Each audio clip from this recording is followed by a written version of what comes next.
Na-stroke at na-paralyze si Arturo Alonso, pero nakabangon ulit. Alamin kung paano bumalik ang lakas niya. Talagang paralisa ako noon. Hindi ko may galaw yung kamay ko at yung paa ko. Ako si Arturo Alonso, 52 years old, taga Poblacion San Vicente, Ilocos. Taong 2020 na mild-stroke ako dahil sa high blood.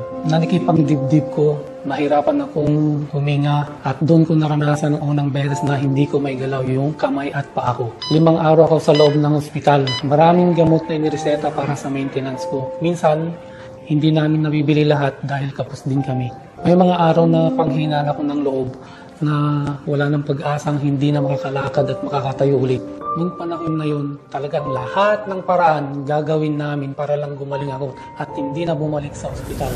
Nakita ng anak ko sa internet si Myr Albeo na maraming nakasubok at natulungan na raw silang gumaling. Sinubukan namin, hindi ako makapaniwala. Maski mga anak ko, parang magic sabi nga nila. Ilang araw pa lang ako noon umiinom, milagro talaga. Naigalaw ko yung kamay ko hanggat unti-unting yung paa ko naman. Hanggat sa makatayo akong mag-isa at makalakad.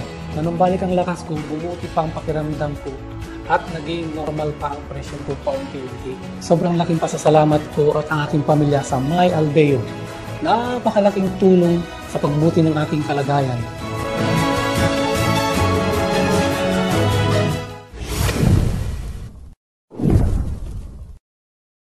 Myr Alveo's 26 herbs in 3D synergy works in your body like magic.